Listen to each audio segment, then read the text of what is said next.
सम्पूर्णमा नमस्कार। म प्रीति खड्का यहाँहरूलाई आजको यस कथाभित्र म कार्यक्रममा स्वागत गर्दछु। तपाईहरू यस कार्यक्रमलाई radio bulletin FM 89.7 megahertz, internet अनलाइनको www.bulletinfm.com मा र रेडियोको मोबाइल एप्लिकेसनबाट हरेक दिन 9 बजेबाट सुन्न सक्नुहुनेछ। हामीले यस कथाभित्र म कार्यक्रममा विभिन्न लेखकहरूको उत्कृष्ट रचनालाई वाचन गर्नेछौँ। यसै सिलसिलामा आज हामीले सुबिन भट्टराईको उत्कृष्ट पुस्तक प्रिय सुफी वाचन गर्दैछौँ। प्रिय सुफी 2075 मा फाइन प्रिन्सद्वारा प्रकाशित युवाहरूमाझ अति प्रिय पुस्तक हो। यस पुस्तकभित्र दुई प्रेमी बीच मिलनदेखि बिछोडसम्मको यात्रा, दुई दिदीबहिनी बीच घृणादेखि आत्मीयतासम्मको यात्रा जस्ता भावनात्मक पक्षलाई जोड दिँदै आत्मबल, प्रेम, सकारात्मकता र साहसले मानव जीवनलाई सफल र सार्थक बनाउने कुरा प्रष्ट गरिएको छ। वाचन यस प्रकार सुरु हुन्छ। पोजिटिभ फिलिङ्स राख्नु रोग निको हुन 50% त्यसैले भूमिका खेल्छ। सदा घर आएर डाक्टर शर्माले भनेका यही कुराबारे सोचिरहेकी थिए। सक्दो पोजिटिभ हुने प्रयास गरिरहेथे। हर चिज, हर घटना, हर दृश्य, हर आवाज, हर स्पर्श जो ऊ देख्थे, सुन्थे र महसुस गर्थे त्यसमा सकारात्मकता खोजिरहेकी थिए। हर कुरूपतामा पनि सुन्दरता खोजिरहेकी थिए। हर गन्धमा सुगन्ध खोजिरहेकी थिए। हर समस्यामा समाधान पहिलाउने चेष्टा गरिरहेकी थिए। सफलताको हरेक यात्रा असफलताबाटै सुरु हुन्छ भन्ने मान्न खोजिरहेकी थिए। हर दुखाइमा आनन्द खोजिरहेकी थिए। हर तडपाइमा जिन्दगीको सिकाइ खोजिरहेकी थिए। आँसुका हर थोपामा खुसीका ऊर्जा खोजिरहेकी थिए। ऊ ओछ्यानमै पल्टेर झ्याल बाहिरतिरको दृश्य हेर्दै बसिरहेकी थिए। होलीको दिन थियो। जोसिँदै पानी छ्यापाछ्याप गर्ने रङहरू दलिएका अनुहार लिएर हिँड्ने केटाकेटीहरू देखिरहेथे। आकाशभरि बादल थियो। बादलमा लागेको चाँदीको खेरो देखेर उसले सन्तोष गरी। बेगमान बतासले मच्चाइरहेको उत्तरतिरको शिवपुरी जङ्गलको दृश्य जो देख्न उसले पाइरहेकी थिए, त्यो देखेर यसै पुलकित भई। घर अगाडिको बाटोमा हिँडिरहेका हर मानिसको अनुहारमा उसले खुसी पहिल्याउन खोजी। घर अगाडि नै कर्कस हर्न बजाउँदै हिँडिरहेका हर मोटरसाइकल, हर गाडीका ध्वनिमा समेत उसले सङ्गीतको धुन खोजी। भास्कर अफिस गइसकेका थिए। छिमेकी नर्मदालाई एकछिन कुरिदिन हराउँदै नर्मदा पत्रिका पढ्दै बसिरहेकी थिइन्। लाइफ इज ब्युटिफुल मनमा नै सदाले यो कुनै मन्त्र झैँ जपिरहेकी थिए। त्यही बेला छेउमा भएको उसको मोबाइल बज्यो। सकारात्मकताकै लागि अब उसले कहिल्यै मोबाइल स्विच अफ नगर्ने निर्णय गरेकी थिए। केही सुन्दर र सकारात्मक सन्देशयुक्त कल आएको हुनुपर्छ। उसले मनमा नै यो गुन्दै अनि ओठमा कृत्रिम मुस्कान जोड्दै मोबाइल तानी। फोन सार्थकको थियो। घरमै छेउ सदा। फोन उठ्न साथ सार्थकले पहिला यो सोध्यो, कहाँ जान सक्ने क्षमता छ र मेरो सार्थक? उसले जवाफ दिए, अस्पताल त गएकी छैनौ भनेर सोधेको। छैन सार्थक, सदाले भनी, घरमै छु, जाने दिन तिमीलाई खबर गरौँला। म आधा घन्टामा आउँछु है त, सार्थकले भन्यो। केही जरुरी कुरा गर्नु छ। उसले हुन्छ भनेर फोन राखी। सार्थकले गर्न खोजेको जरुरी कुरा के हुन सक्छ? सदा अनेक अड्कल र अनुमानको संसारमा विचरण गर्न लागि। उसको अनुमानको संसारमा पनि सबै सकारात्मक कुरा नै आइरहे। ऊ हरेक अनुमान सम्झेर एकपटक मुस्कुराउँथे। सार्थक आउँदै गरेको कुरा सुनाएर उसले नर्मदालाई एकछिनमा आउनु भनेर पठाए। सार्थक आयो करिब आधा घन्टापछि। सार्थक सदाको कोठामा छिर्दा सदा कोपारामा पिसाब फेरिरहेकी थिए। सार्थकले गेट खोलेको आवाज पनि उसले सुनिनछ। नभए ऊ यसरी अप्ठ्यारोमा पर्दिनथे। सदाले कोपारामा पिसाब फेर्दै गरेको स्थिति देखेर सार्थक पनि अप्ठ्यारो मान्दै सरी भनेर निस्कियो र बैठक कोठामा बस्यो। पिसाब फेरिसकेपछि सदाले कोपारा भुइँमा राखी र सार्थकलाई बोलाई, आउँदा हुन्छ। सार्थक भित्रै छिर्यो। उसको आँखा भुइँमा राखिएको त्यो निलो कोपरामा पुग्यो जहाँ उसले भर्खर पिसाब फेरेकी थिए। कोठामा पिसाबको गन्ध व्याप्त थियो। खाटमा नबसेर ऊ अलिक परेको कुर्सीमा बस्यो। के हो जरुरी कुरा सार्थक? सदाले आफूभित्रको कुतूहल बचाएर राख्न सकिन। सार्थक एकछिन चुप लाग्यो। सदा उसको मुख ताकिरहेकी थिए। एकछिनमा सार्थक कुर्सीबाट उठ्यो र भन्यो, सदा कुनै बेला तिमीले मलाई सोधेकी थियौ कि मेरो प्रेममा तिमीले पनि कुनै परीक्षा दिनुपर्छ कि भनेर, याद छ? याद छ सार्थक, सदाले भने। तिमीलाई जीवनभर छुट छ। मसँग कुनै पनि परीक्षा जहिल्यै पनि लिन सक्छौ। फेरि केही बेर मौन रहेपछि सार्थकले भन्यो, मान त्यो दिन आजै हो। के परीक्षा लिन लाग्यो सार्थक? यस्तो अशक्त भएका बेलामा सार्थक के परीक्षा लिन खोज्दैछ? सदा हलुका डराई। आज म तिम्रो एउटै परीक्षा लिन्छु सदा, यसपछि कहिल्यै लिन्न। तिमी आफ्नै शरीरलाई बोकेर हिँड्न नसक्ने अवस्थामा छौ र म यो हाम्रो सम्बन्धलाई अबदेखि बोकेर हिँड्न नसक्ने अवस्थामा पुगेको छु। के, किन, कसरी केही नसोध, मसित केही जवाफ छैन। उसले एकछिनसम्म विश्वास गरिन, अविश्वासकै भाकामा भनी, तिमी जिस्कन आएको? मेरा आँखाले त्यस्तो बताइरहेको छ र सदा? सार्थकले सोध्यो। के चित्त बुझेन सार्थक मसित? सदाले ठुल्ठुला आँखा बनाउँदै सोधी। सदा, म तिमीलाई प्रेम गरिरहन असमर्थ छु, सार्थकले भन्यो। चाहेको भए म यहाँ नआइकनै, तिमीलाई नभेटिकनै तिमीबाट टाढा हुन सक्थेँ, तर तिम्रै सामु आएर म यो भनिरहेको छु, तिमी चाँडै ठिक हुनु, तिम्रो जीवन राम्रो होस् सदा, good luck and take care. सार्थकले सदाका दुवै हात तानेर चुम्यो र भन्यो, जान्छु है, बसिरहे भने तिमीलाई पनि गाह्रो हुन्छ, मलाई पनि, बाई। यति पनि किन गरेको त? सदाको अनुहार कालो निलो भइसकेको थियो। लाचारी र रिसको मुस्लो बनेर उसका ओठबाट यी शब्द छुट्दै थिए। म कति तडपन्छु त्यो हेरेर मज्जा लिन आएको यहाँ? मेरो त्यो आशय होइन सदा। कम्तीमा म ठिक हुन्जेलाई पनि यो सम्बन्ध जोगाउन सकेनौ? माफ गर सदा। सार्थक जानलाई फरक्क फर्कियो। सार्थक, सदा चिच्याई। सार्थक कोठाबाट बाहिरिसकेको थियो। ऊ फर्किएन। सदा फेरि चिच्याई, सार्थक। ऊ खाटमै घिस्री उठ्ने प्रयास गरी सकिन, बस चिच्याउन सक्थी, चिच्याई, सार्थक। घरभित्रको अर्को ढोका खुलेर बन्द भएको आवाज आयो। सदा खाटमै घिस्री बल गरिरहेकी थिई, भुइँमा झरी। त्यसरी भुइँमा झर्दा उसको शरीरका सुन्निएका जोर्नीहरूमा बल परेर धेरै दुख्यो। सकी नसकी भुइँमै घिस्रिँदै घिस्रिँदै ऊ बैठक कोठासम्म पुगी। सार्थक कम्पाउन्डको गेट खोलेर बाहिर निस्केको उसले देखी। ऊ अझै मोल ढोकासम्मै घिस्रिरही। मोटरसाइकल स्टार्ट गरेको आवाज सुनियो। केही बेर अघिको सोचाइ र अहिलेको वास्तविकता बीचको फरक सदा पिसाब फेर्दा फेर्दै सोचिरहेकी थिए। सार्थक एकैछिनमा भित्र आउँछ र उसको कोपरा लगेर टोयलेटमा रित्याएर ल्याउँछ। उसलाई बोकेर आराम कुर्सीमा राखिदिन्छ। उसको कपाल मुसारिदिन्छ। उसको हत्केलालाई स्पर्श गरेर चुम्बन गर्नेछ। उसका दुखेका ठाउँहरूमा सुमसुमाउनेछ। त्यो हदसम्मको प्रेम गर्ने कोटीमा राखेकी थिए सदाले सार्थकलाई। केही महिना ओछ्यान मात्रै पर्नुपर्छ, कसले प्रेम गर्छ कसले गर्दैन सर्लक्कै छुटिँदो रहेछ। उसले सार्थकलाई छुट्याउन सकी। सार्थक गइसकेपछि एकटकले हेरिरहेका आँखा उसले झिम्काएपछि उसका आँखाका कापाबाट आँसुका ढिका झर्न थाले। उसको अनुहार झन बिग्रियो। चिउँडो थरथरायो। ओठ कुचियो। नाकका फोरा उम्लेको पानीको फोका चाहिँ भुलुक्क गर्न लागे। थुक निल्दा घाँटीमा हाड तलमाथि गरेको स्पष्ट देखिन्थ्यो। निधारका रेखामा मुजा परे। आँखा राता हुँदै गए।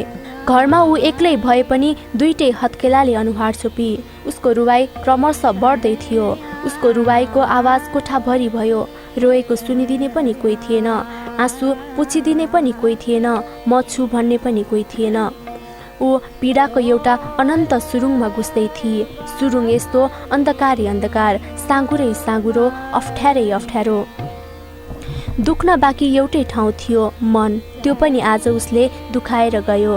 शरीरभरिका दुखाइहरू कम थिए र यातना दिनलाई यसले नपुगेर माया गरिरहेको मन पनि दुख्ने भयो।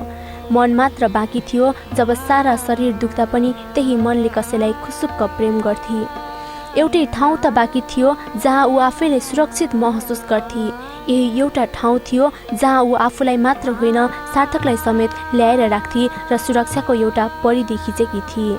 अब न त्यहाँ सार्थक थियो न ऊ रहन सकी। थियो त अन्धकार। भुइँचालोपछि चर्किएका घरहरू जस्तो, भत्किएपछि रहेका खण्डरहरू जस्तो। सदालाई लाग्यो त्यो सुरुङ जस्तो संसारबाट ऊ कहिल्यै उम्कन सक्ने छैन। त्यो काली लाग्दो स्थितिबाट ऊ बाहिर आउनै सक्ने छैन। जीवनका सारा दुःख र पीडाहरू एकातिर, सार्थकको प्रेम अर्कातिर। ऊ यही प्रेमको टेकोमा अडिएकी थिए। यही प्रेमले उसलाई, उसको जीवनलाई थेगेको थियो। यही टेको पनि ऊ अडिएको ठाउँबाट हट्यो। ऊ लडबडाई, ढली। उसलाई बेहोस हुन मन लाग्यो। बहुलाउन मन लाग्यो। अब जीवनमा केही त छैन जे सम्झेर ऊ बाँच्न सकोस्। अब जीवनमा कोही त छैन जसलाई सम्झेर ऊ समय काट्न सकोस्। प्रेम कमजोर मानिसका लागि होइन रहेछ, कमजोर मानिसको कमजोरी नै प्रेम हुँदो रहेछ। उसका परीक्षाका श्रृङ्खलाहरू सजिलै पार गर्दै प्रेमको उच्च ठाउँमा पुगेको थियो सार्थक। ऊ सोच्थे उसको प्रेममा कति धेरै शक्ति रहेछ जसले सार्थकलाई बदल्न सक्यो। तर उसले कहिल्यै सोचेकी थिइन एक दिन उसको प्रेमका लागि उसले आफ्नै नियत पनि बदल्छ। उसकै प्रेमका लागि त्यसरी बदलिने मानिस एक दिन प्रेमकै धर्म पनि बदल्न सक्छ। कठै यो उसले केही सोचेर सार्थक आफूलाई आजमा जिउने मान्छे भन्थ्यो। हो रहेछ, आजमा जिउने मानिससित कुनै भविष्य नहुँदो रहेछ। उनै त थिए प्रेममा भविष्य खोज्ने। सदाले लिएका हरेक परीक्षाहरू बडो सजिलैसँग उत्तीर्ण गर्ने सार्थक अन्त्यमा प्रेमकै मूल परीक्षामा आएर नराम्रोसित फेल भयो र कुनै क्रूर कूटनीतिक गुरुले आफ्नो सोझो र इमान्दार शिष्यसित अप्ठ्यारो गुरु दक्षिणा मागे चाहिँ एउटै परीक्षा लिएर उसलाई पनि जीवनमा फेल गराइदियो। उनीहरूको प्रेमको धागो सदाको रोग र लाचारीको धारमा रेटिएर जुडियो। ऊ रोगी थिए। महिनौदेखि ओछ्यानमा लम्पसार एउटा लाचार शरीरले सार्थकका अनेक इच्छाहरू कसरी पूरा गर्न सक्थे। प्रेमलाई उसले जे र जति बुझी जरुरी छैन सबैले त्यस्तै बुझुन्। जरुरी छैन प्रेमका नाउँमा सबैले आफ्ना रहरका घाँटी निमोठुन्। जरुरी छैन प्रेमी हुनुको दायित्वमा कसैले रोगी शरीरलाई पनि चुमुन्। प्रेम पर्खाइ मात्र कहाँ हुन सक्छ, प्यासमा मात्र प्रेम कहाँ टिक्न सक्छ, अभावको बाटोबाट प्रेम कहाँ गुज्रन सक्छ। सार्थक जे र जस्तो थियो त्यो हैसियतले सदालाई प्रेम गर्न सुरु गर्यो। सार्थकलाई बदलेर सदाले गल्ती गरी। सदाका कारणले सार्थकको व्यक्तित्व त्यो ठाउँमा पुगेको थियो जुन ठाउँबाट सार्थक न तल ओर्लन सक्थ्यो न ऊ त्यो ठाउँमा चढ्न सक्थे। झन् त्यहाँमाथि रोगग्रस्त भइसकेपछि ऊ पनि आफ्नो ठाउँबाट धेरै तल झरेकी थिए, ढलेकी थिए। सार्थक सदाका परीक्षाबाट गुज्रिएर जुन ठाउँमा पुग्यो त्यहाँबाट उसले सदाभन्दा सयौं गुणा राम्री केटीहरूले आफ्नो नजिक हातहरू बढाइरहेको देख्यो र आफूले पाएको नयाँ परिचयको मातमा ऊ आफ्नो बसमा समेत रहन सकेन। अनि सदा त विवश भई सार्थकबाट टाढिनलाई।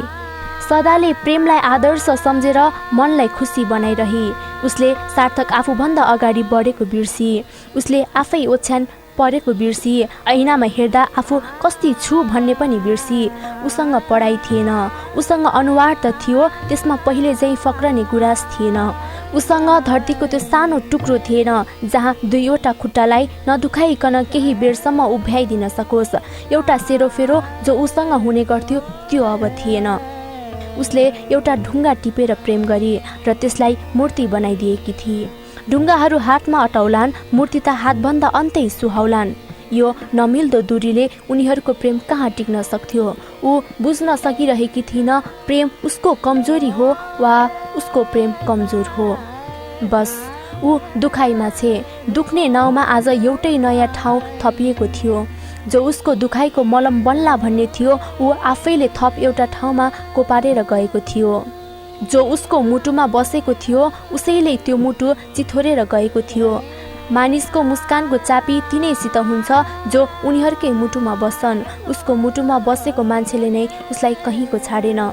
भाडमा जाओस् पोजिटिभ फिलिङ्स, भाडमा जाओस् डाक्टर शर्मा, भाडमा जाओस् उसले कामना गरिरहेको आरोग्य, भाडमा जाओस् सार्थक, भाडमा जाओस् सारा दुनियाँ। उसलाई कमसेकम यतिखेर केही कुराको इच्छा थिएन। निको हुनु त परै जाओस्, उसलाई अहिले यही रोगग्रस्त जीवन पनि घाँडो लागिरहेछ। यहाँ मान्छेहरूले रङ देखाएको हेर्न होली पर्खनु नै नपर्ने भयो। कहिले रङ उत्रन्छ मान्छेको चरित्र देखिने गरी, कहिले रङ उक्लन्छ त्यही चरित्र छोपिने गरी। हो, रङहरू उत्रिँदै गएपछि मान्छेको वास्तविकता देखिँदै जान्छ अनि रङहरू उक्लदै गएपछि मान्छेको वास्तविकता छोपिँदै जान्छ। त्यसैले रङहरू झुटा हुन्, रङहरू ठट्टा हुन्, रङहरू जाली हुन्, रङहरू फटा हुन्।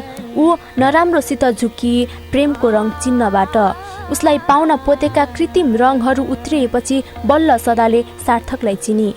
कुनै बेला खोच्याएको समेत मन पराउने उसको प्रेमी आज त्यही प्रेमलाई होच्याएर गयो। सदालाई आफ्नै शरीर कतै मिल्काउन मन लागिरहेछ। उसलाई लाग्छ प्रेम रूप र वैशामा नै फल्छ, प्रेम रङहरूकै दुनियाँमा खुल्छ। ऊ प्रेमको लायक छैन, ऊ बाँच्नुकै लायक छैन, किनकि उसको जीवनमा न रूप छ न रङ्ग छ। स्कर्पियो देउरालीतिर पुगेको थियो। वीरगञ्ज, अमलेशगञ्ज अनि हेटौडासम्म पनि गर्मीले उत्पात मचाइरहेका बेला देउराली दयालु देखिएको थियो। डम्म हुस्सुको आवरणभित्र आउने जाने हर कोहीलाई कमसेकम त्यहाँ रहन्जेल लपेटेर शीतल बनाइरहेको थियो। लोग्ने मान्छेहरू कति स्वार्थी हुन्छन्। श्रीमती बिराम भए भने उनीहरूले असली रङ देखाइहाल्छन्। झन् बिचरी सदा त सार्थकी प्रेमिका मात्रै थिए। केटोकी आमाले आफ्नै पतितिर छेड हान्दै ठुल्ठुलो स्वरले चिच्चाइन्, मानौ उनका पति नभएर सार्थक हुन्। स्वास्नी मान्छे पनि कम हुँदैनन्। केटोका बा पनि कहाँ कम थिए। झक्किँदै दनक दिइहाले। लोग्ने मान्छेको खल्ती रितिँदा उनीहरूको मनभित्रको माया पनि रित्तिँदै गएको कति पटक देखेकै हो। तर नानी, सार्थकले त्यस्तो माया गर्थ्यो त त्यसरी अचानक किन छाड्यो? श्रीमतीलाई जवाफ दिइसकेपछि उतिर सोझिँदै प्रश्न गरे। सायद उसलाई लागेको हुँदो हो सदा कहिल्यै ठिक हुन्न। उसले एक वाक्यमै जवाफ दिए। केटोले पुलुक्क उसको अनुहारमा हेर्यो। होइन, केटोकी आमा बोलिन्। पहिले पहिले पनि उसको रेकर्ड राम्रो थिएन। सदाभन्दा राम्री कोही पायो होला। हुन सक्छ, उसले भने। सदा बिचरीमा उसले देख्ने के कुरा बाँकी थियो र? जो दिनभरि खाटमा सुतिरहन्छे, रोइरहन्छे, ओछ्यानमै कोपरा थापेर दिसा पिसाब गरिरहन्छे। वास्तवमा त्यस दिन आएर सार्थकले सदालाई एक अन्तिम परीक्षा लिन्छु भनेर परीक्षा त लियो, तर परीक्षा उसको प्रेमको भएको थियो। सबैभन्दा नराम्रोसित फेल भएको थियो ऊ। तर कसैको पनि माया त उसलाई अप्ठ्यारो परेको बेला ऊ दुःखमा हुँदा झनै लाग्नु पनि होइन र? यी सब आदर्शका कुरा रहेछन्, उसले भने। माया सदाले भने चाहिँ रूप, रङ र यौवनमै ज्यादा फुल्दो रहेछ। बिचरी सदा त्यस्तो स्थितिमा आफैलाई कसरी सम्हाली त उसले? आमा चाहिँको सदाप्रतिको सहानुभूति झन झन बढेको बढै छ। ट्रिप्टोमर 10 mg हरेक रात सुत्ने बेलामा 1 चक्की।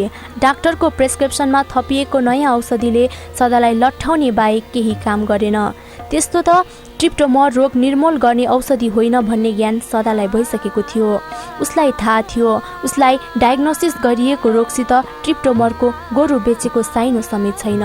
तर त्यसले पनि केही चमत्कारिक असर गर्छ कि भन्ने आश लागेको थियो। कहिलेकाहीँ उसलाई लाग्थ्यो निराश हुनुभन्दा झुटो आश गर्नु नै जाति।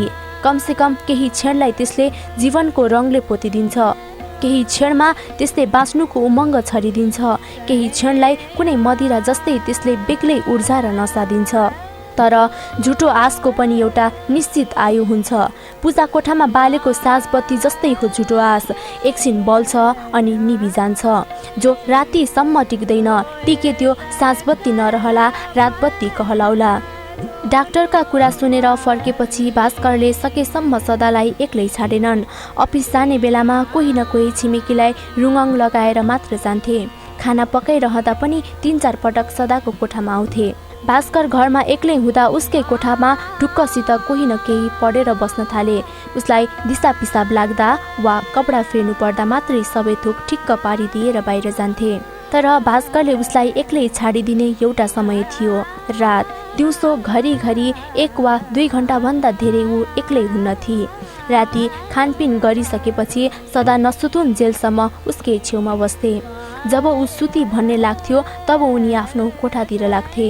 कुनै कुनै दिन त ऊ पुसुक्कै निदाउन सक्थे, तर धेरै जसो दिन त निन्द्रा मरिगए उसको बसमा पर्दैन थियो। मानौ निन्द्राले पनि उसको भाग्यसितै हात मिलाएको छ। मानौ उसको नियतिले उसको निन्द्रालाई पनि भड्काएको छ। त्यो एक दिन त्यस्तै भयो।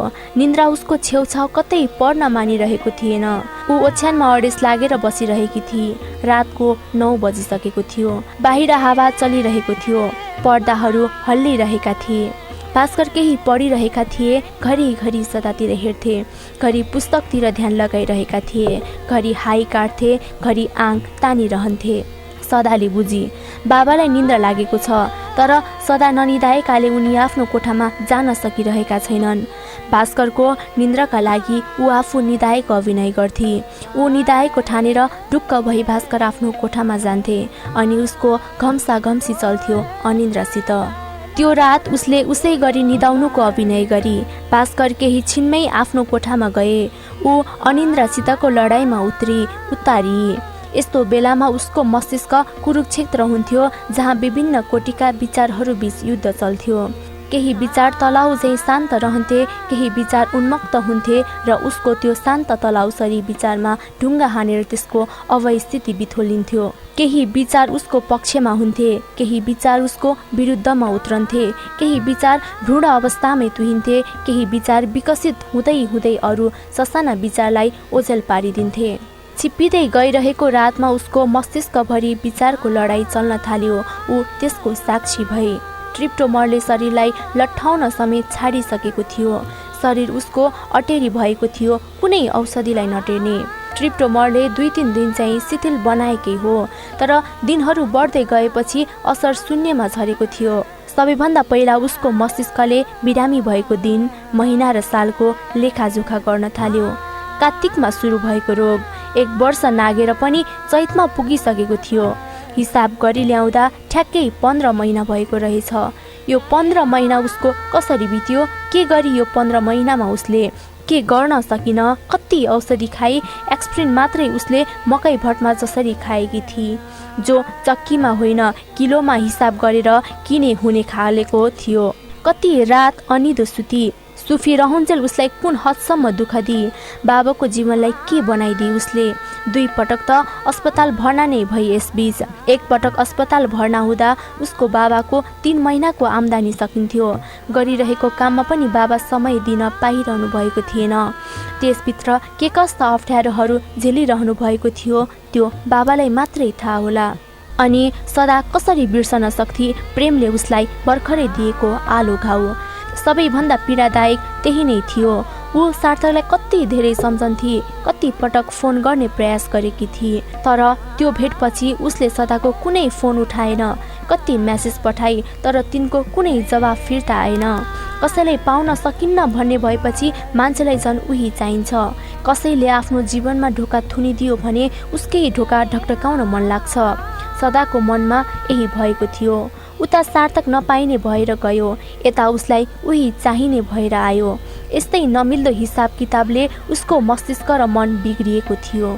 कति पटक आफैलाई सम्झाउने प्रयास गर्थे। अरूका लागि रात सुत्नका लागि हुन्थ्यो, सदाको लागि रात यी यस्तै कुराहरू सोच्नका लागि हुन्थ्यो। उसको आफ्नै जीवन पनि कुन स्तरमा झरेको थियो त्यो उसलाई मात्रै थाहा थियो। बाँचे पनि, ठिक भए पनि अब उसको जीवन पहिले जस्तो हुने छैन। अब उसको जीवनमा पहिलेको खुसी फिर्ता आउने छैन। पढाइ उसको सकिसक्यो, फेरि सुरु गर्नु परे उसमा त्यो क्षमता हुने छैन। साथीहरू धेरै पर पुगिसके, उनीहरूसितको यात्रा सकिसकेको छ। एक्लै ऊ हिँडोस् कसरी। सुफी पनि उसको जीवनबाट निस्केर आफ्नै संसारमा रमाउन थालिसकी। सार्थकले उसको लाचारी र व्यवस्थालाई अँगाल्न सकेन। उसको अब को छ र कसका लागि बाँच्नु उसले हीनताले निमोट्दै लग्यो। भास्करले सदाको कोठाको बत्ती निभाइदिएका थिए। उठेर बाल्ने उसको ल्याकत थिएन। एक काँध लामखुट्टे भुनुनु गरेर कराइरहेका थिए। बलिरहेको मोर्टेनको रातो बत्तीदेखि गन्ध अलिअलि भए तापनि लामखुट्टे कानैमा भुनुनु गरिरहेथ्यो। मरी तरी घिस्रेर पानीको बोतल तानेर गुटुक्क निली। मुख भिजे तापनि आँत उसको सुक्का भइरहेथ्यो। यो पनि जिन्दगी हो। ऊ हरेक दिन मरे जत्तिकै पीडा लिएर बाँचिरहेकी थिए। मर्नेहरू त एक मृत्यु मर्छन्, तर ऊ हजारौं मृत्यु मरिरहेकी थिए। छिनछिनमै मरिरहेकी थिए। म कसैको सुखको कारण बन्न सकिन, कसैको ओठको मुस्कान बन्न सकिन, कसैको हृदयमा घर बनाउन सकिन। मेरो बाँच्नु नै व्यर्थ हो। आजको रातलाई अन्तिम रात किन नबनाऊ? यी तमाम समस्याहरूलाई आजैबाट मुक्त किन नदिलाऊ? भोलि न म रहनेछु, न रहनेछन् मसँग जोडिएका समस्याहरू। मसँगै मेरा दुखाइहरू पनि मुक्त हुनेछन्, मेरा तडपाईहरू मुक्त हुनेछन्। के नै फरक पर्छ र? बाबा स्वतन्त्र हुनुहुनेछ। घरिघरि मेरो कोठामा चिहाउन आइरहनु पर्ने छैन। ओछ्यान लागेर सुतेकी छोरी सम्झँदै सास बिसाउन समेत नपाई अफिसबाट फर्कनु पर्ने छैन। छिमेकीहरूलाई, आफन्तहरूलाई एकजना चासो दिइरहनु पर्ने मान्छेको चासो दिनबाट मुक्ति मिल्नेछ। डाक्टर शर्माको वार्डमा गइरहेको उनको एकजना पेसेन्ट यो हप्ता अनुपस्थित रहनेछ। औषधि पसलमा हरेक 3 हप्ता 1 झोला एक्सप्रिन र ओमेप्रेजोल अनि पेनिसिलिनको इन्जेक्सनको 1 सिसी धुलोको ग्राहक घट्नेछ। सुफीले पनि सम्पूर्ण ध्यान आफ्नै घर गृहस्थीमा लगाउन पाउनेछे। म कस्ती भएँ भनेर बेला बेला उसले सोचिरहनु पर्ने छैन। हो, म अब रहन्न। यस्तो रोगी फोहोरी जीवनको कुनै अर्थ छैन।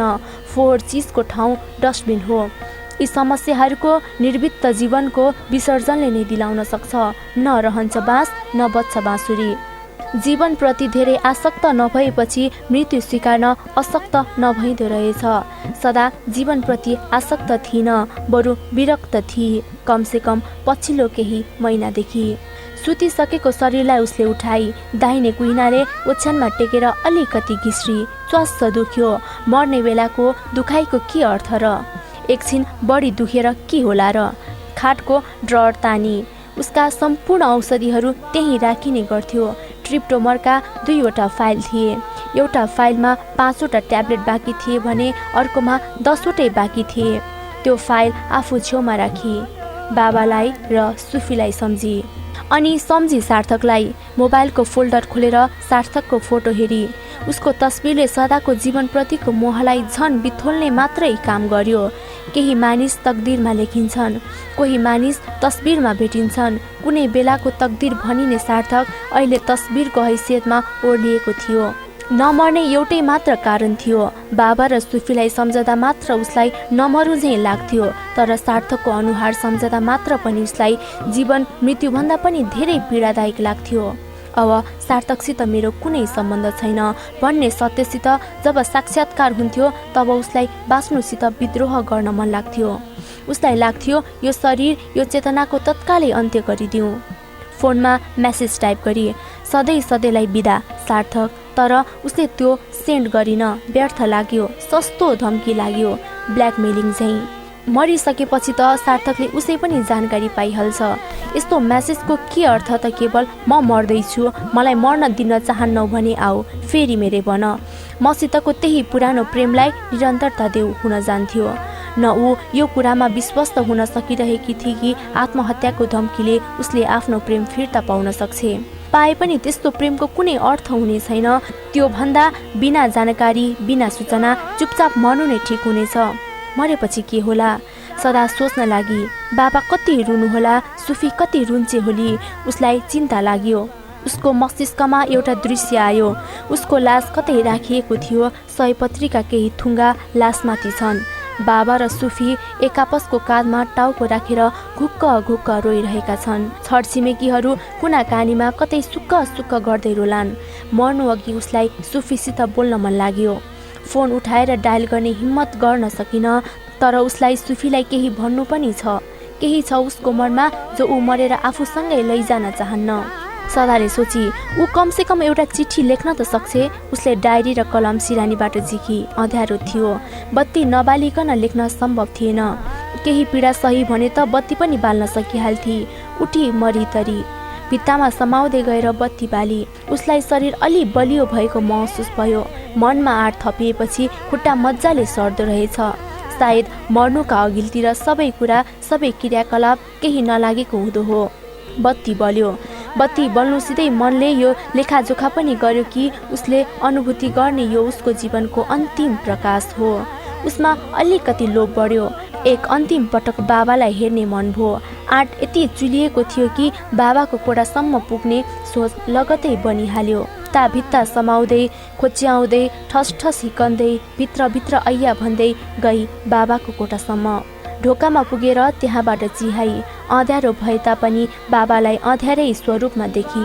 भास्कर घरिघरि घुर्दै मस्त निदाइरहेका थिए। मनमने पुकार गरी बाबाको जीवन सधैँ सुखले बितोस्। आफ्नै कोठामा फर्की बरन्डासम्म पुगेर बाहिरतिर हेरी। पर्दा पुरै खोली। घरिघरि कुदिरहने मोटरबाइक र गाडीहरूको बत्तीको टहकले बाटोमा छरिएका चिजहरू केही छिनलाई स्पष्ट हुन्थे र हराउँथे। आकाशमा जुन थियो। हेर्दा हेर्दै त्यो बादलभित्र लुक्यो। त्यो जुनलाई भनी बिदा। बगैँचाका फुलहरूलाई मनमने भनी बिदा। अगाडिको बाटो जहाँ कैयौँ पटक ओहोर दोहोर गरेकी थिए त्यो बाटोलाई हेर्दै भनी बिदा। फेरि एक पत्र धुलो जमिसकेको आफ्नो स्कुटीलाई हेर्दै भनी बिदा। यो सम्पूर्ण धरती जहाँ जीवनको मिठो 23 वर्ष र नमिठो 1.5 वर्ष बिताई त्यसलाई पनि मनमने भनी बिदा। अनि खाटमा पुगेर कलम टोक्दै सम्झन लागि आफ्नै बाल्यकाल। जसमा ऊ र सुफी दुवै छन्। त्यही स्मृतिलाई उधिन्दै ऊ कलम दौडाउन लागि। प्रिय सुफी, मलाई माफ कर मेरी बहिनी। रोगको लामो धपेडीबाट गुज्रिएको यो जीवन अब धेरै थाक्यो शरीर धेरै, थाक्यो मन धेरै। हिम्मत, आशा, जोस, उत्साह, ऊर्जा सबै थाकेर लखन्तरान छन्। मैले सकिनँ मेरी बहिनी, मेरो केही लागेन। मृत्युमाथि विजय प्राप्त गर्न नसक्ने नै भएँ। जीवनसित प्रेम हुँदाहुँदै पनि यो शरीरका कारणले म विवश भएँ। सबै कुराको जड यही रोगी शरीर भइदियो। यसलाई सरक्क बिसाउन मन भयो। वास्तवमा म आफूलाई भन्दा पनि मबाट उब्जिएका विकारहरूको अन्त्य गर्न गइरहेकी छु।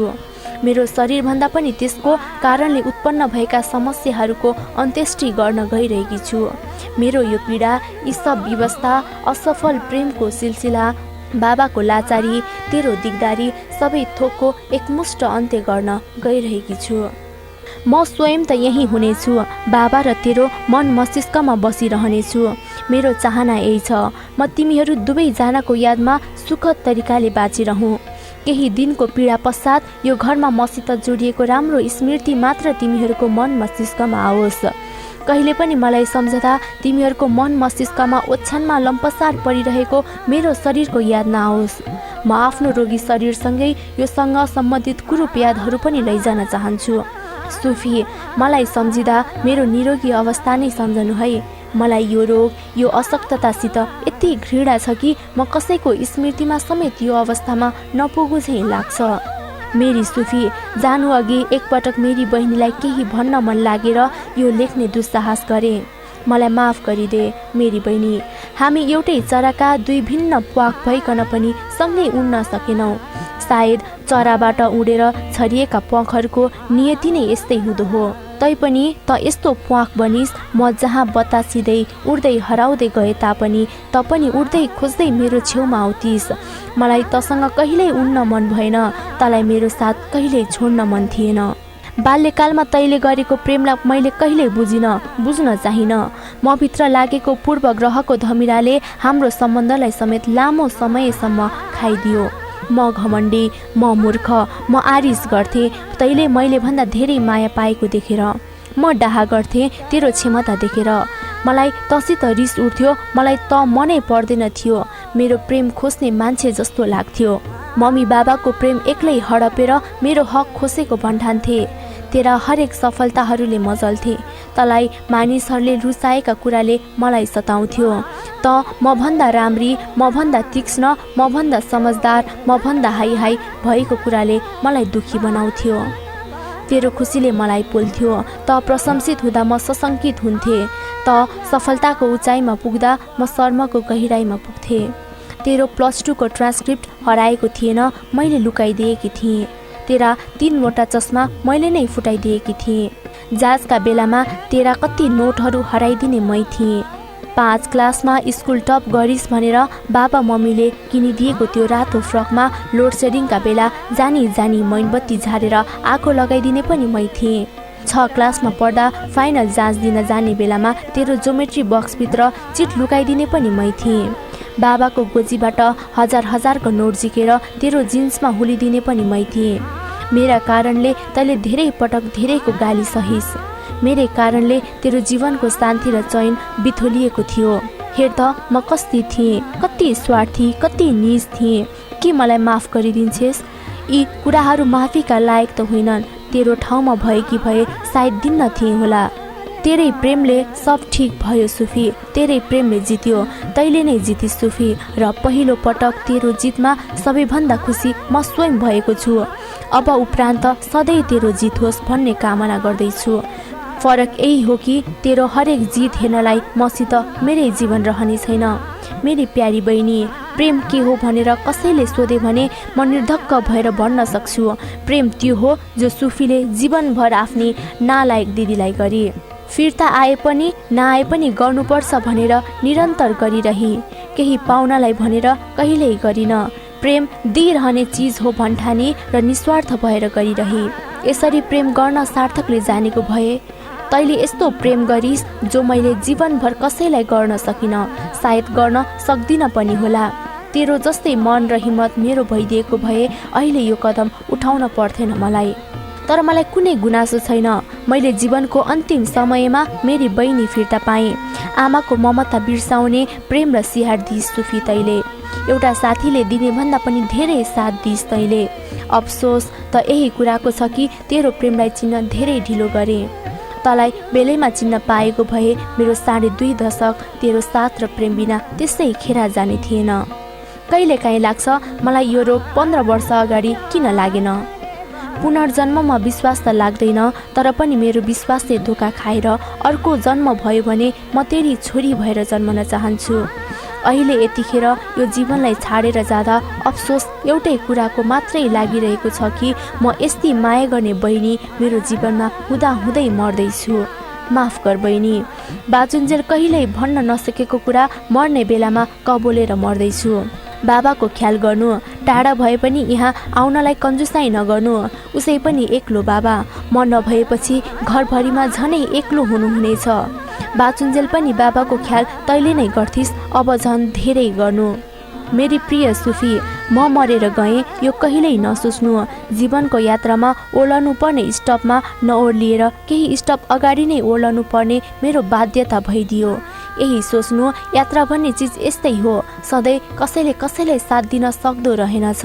मेरी बहिनी, मेरी सुफी, बिदा। तेरो माया नबुझ्ने अबुझ दिदी, सदा। सदाले चिठी लेखिसकेर डायरीबाट ती पान्ना च्याती, तिनलाई पट्याई र दायाँपट्टिको टेबलमा देखिने गरी राखी र आलार्म घडीले थिचिदिए।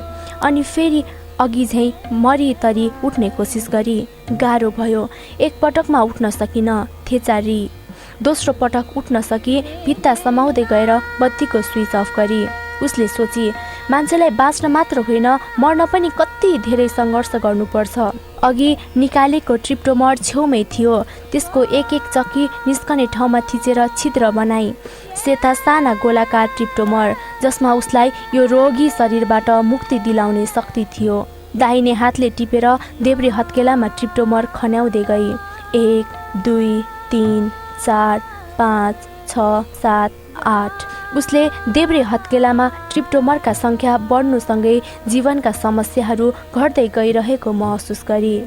बाल्यकालदेखिका स्मृतिहरू उसको मस्तिष्कमा आउन लागे। मम्मी जीवित हुँदाका दिनहरू सम्झी उसले।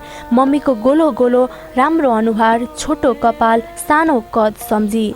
बाबाको हाँसो सम्झी, जुन वर्षौँदेखि देख्न पाएकी थिइन। स्कुल कलेज पढ्दाका दिनहरू मस्तिष्कमा घुम्न थाले।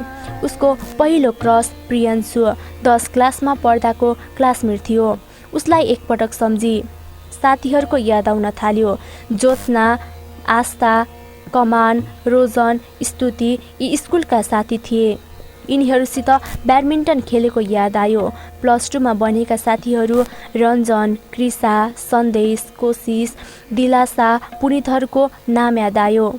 उनीहरू एउटै ग्रुपमा थिए। बेन्चमा वरपर सँगसँगै बस्थे। जाँचका बेलामा एकापसका घर गएर पढ्थे। फेयरवेलमा उनीहरूले नै एउटा नाटक प्रस्तुत गरेका थिए। कलेज बङ्क गरेर सिनेमा हेर्न गएको सम्झी। ब्याचलर्सदेखि बनेका साथीहरू आभा, अदिति, सजीव, नियति, भरोसा, निमी, दावा सम्झी। उनीहरूसित हिँडे डुलेको, सिनेमा हेरेको, पिकनिक गएको अनि क्यान्टिनमा घन्टौँ गफ गरेको, क्लासहरू बङ्क गरेको सम्झी। आफन्तहरू पनि खुब सम्झी। ठुलो बाबा, ठुलो मम्मी, उहाँका छोरा प्रवेश दाई र प्रनिल दाई सम्झी।